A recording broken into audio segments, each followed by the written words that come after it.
the Oscar-nominated Social Network. For me, the thing that I was really fascinated by, and always have been, is people. Dr. Mark Zuckerberg. The story of how Mark Zuckerberg creates the global phenomenon Facebook. But the real Zuckerberg contests how he's portrayed. When I was in college, I studied psychology and computer science. 23 years of age. The networking site makes Zuckerberg the world's youngest self-made billionaire.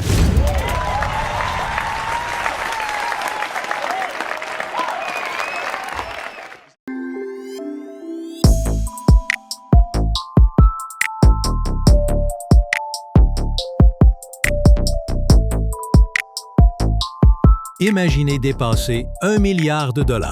Pas pour une technologie, pas pour un marché, mais pour recruter 15 personnes. Fou, non? On parle souvent d'investissements records, de rachats à plusieurs milliards, de technologies révolutionnaires. Mais il existe une histoire unique, une décision que presque tout le monde pensait insensée et qui s'est transformée en un coup de génie absolu. Une décision qui prouve que parfois, la plus grande richesse d'une entreprise, ce n'est pas ce qu'elle vend, mais qui la construit. Et pourtant, c'est exactement ce qu'a fait Mark Zuckerberg en 2012. Une décision que tout le monde pensait insensée, mais qui est devenue avec le temps l'un des coups de génie les plus rentables de toute l'histoire de la tech. Pourquoi dépenser $1 milliard pour une petite équipe? Parce que Zuckerberg avait compris quelque chose que la plupart des dirigeants oublient. La vraie valeur d'une entreprise, ce n'est pas le produit, c'est les personnes qui le construisent. Et aujourd'hui, je vais vous raconter l'histoire du recrutement le plus cher du monde et comment cette folie s'est transformée en un coup de génie à $100 milliards.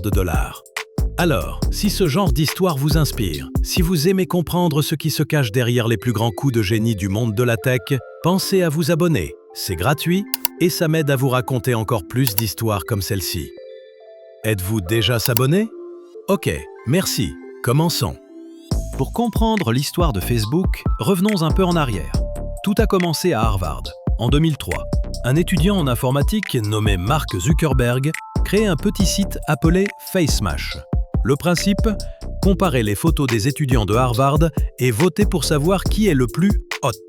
Le site fait le buzz, mais il est vite fermé par l'université pour violation de la vie privée.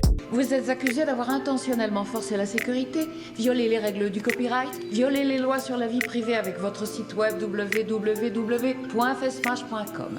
Pourtant, cette expérience donne à Zuckerberg une idée. Et si on crée un réseau social réservé aux étudiants, où chacun pourrait avoir un profil? Le 4 février 2004, il lance thefacebook.com avec l'aide de ses colocataires. Eduardo Saverin, le finance, Dustin Moskovitz, le développeur, Chris Hughes, communication, et plus tard, Andrew McCollum, graphisme. Au début, le site est réservé à Harvard, puis s'étend aux autres universités américaines. En 2005, The Facebook devient simplement Facebook, après avoir acheté le domaine facebook.com. Le réseau explose. Étudiants, puis lycéens, puis grand public. La plateforme attire déjà des millions d'utilisateurs. En 2006, Facebook s'ouvre à tout le monde. Plus besoin d'adresse universitaire. C'est le vrai point de bascule vers un réseau social global.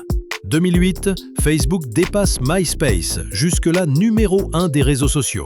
2009, le bouton « J'aime » apparaît et le film The Social Network retrace l'histoire du site et fait de Zuckerberg une icône tech mondiale. En 2010, Facebook domine Internet. Facebook est le réseau social numéro 1 au monde. Il compte déjà plus de 500 millions d'utilisateurs actifs chaque mois. Les gens passent en moyenne 34 minutes par jour sur la plateforme, un chiffre énorme pour l'époque. L'entreprise devient un phénomène culturel mondial, dépassant MySpace, Hi5 et tous ses concurrents. En octobre le même année, il sort le film The Social Network, réalisé par David Fincher. Marc! Il bouffe du code. Pardon? Il bouffe du code. C'est vrai. Ouais. Et maintenant, tu bouffes toujours du code? Appelle la sécurité. Le film raconte la création de Facebook et propulse Mark Zuckerberg au rang de légende de la Silicon Valley. C'est aussi l'année où Facebook commence à devenir un symbole de réussite entrepreneuriale. Le monde entier a les yeux rivés sur Zuckerberg. Il a 26 ans, il est au sommet. Et son succès est si immense. Tout semble part fast. Mais cette année-là, un changement technologique majeur va tout bouleverser. L'explosion du smartphone devient un phénomène. L'iPhone et Android commencent à exploser. Sorti 3 ans plus tôt, devient un phénomène. En 2010, 297 millions d'unités vendues. 1 an plus tard, presque le double. Les gens passent de plus en plus de temps sur leur téléphone, plutôt que sur l'ordinateur. Or, Facebook n'est pas prêt. Son site est pensé pour ordinateur. Son application mobile est lente, boguée et très mal optimisée. L'expérience utilisateur est catastrophique. Facebook cherche une solution. Zuckerberg comprend vite le danger. Si on rate le virage du mobile, Facebook meurt. Il lance alors une série de projets pour adapter la plateforme. Une application mobile native, plus rapide. Des tests sur la messagerie instantanée mobile qui donneront naissance à Messenger.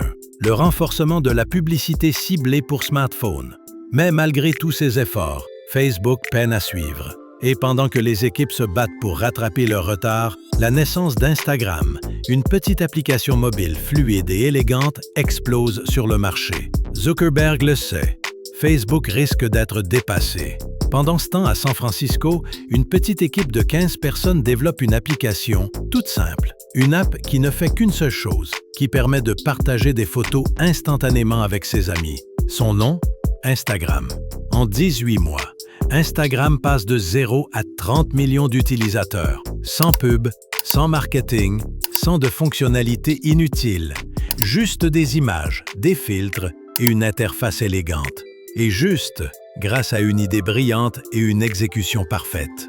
Derrière cette réussite, 2 ingénieurs, Kevin Systrom et Mike Krieger, 2 anciens de Stanford, passionnés de design et de photos. À l'origine, ils avaient lancé une autre app, Bourbon, censée mélanger géolocalisation, bons plans et photos. Mais l'app ne décolle pas. Trop compliquée, trop confuse.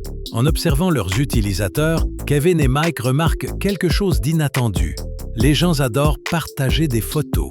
Alors ils prennent une décision radicale. Tout jeter, repartir à zéro et se concentrer uniquement sur la photo. Ce nouveau projet, ils l'appellent Instagram, contraction de Instant Camera et Telegram.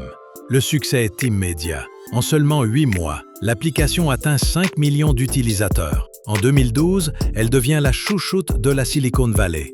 Simple, belle, addictive.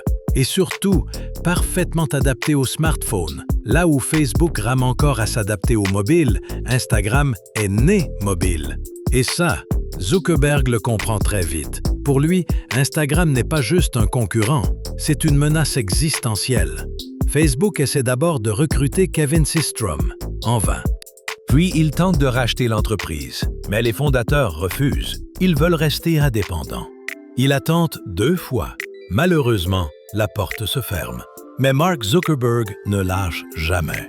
Facebook, lui, regarde tout ça et tremble. Zuckerberg comprend qu'il ne fait pas face à un concurrent, mais à une menace existentielle.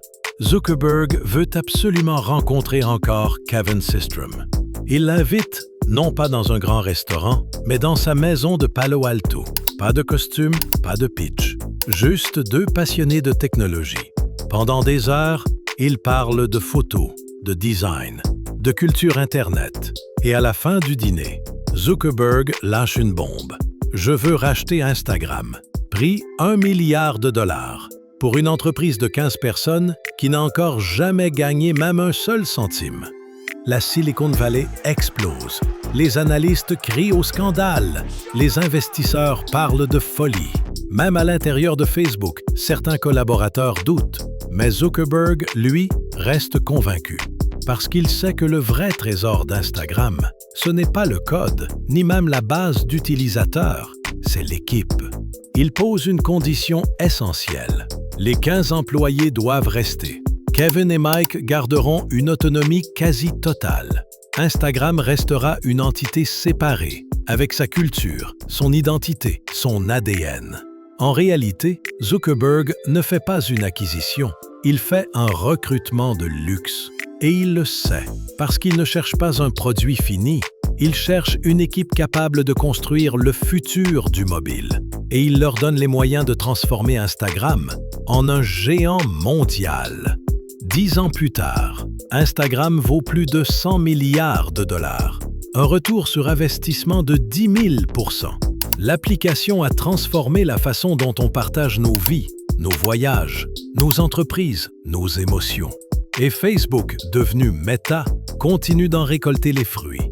Mais ce que cette histoire révèle, c'est une vérité souvent oubliée. Ce qui fait la valeur d'une entreprise, ce n'est pas le produit, c'est les gens. Ceux qui conçoivent, construisent et font évoluer les idées.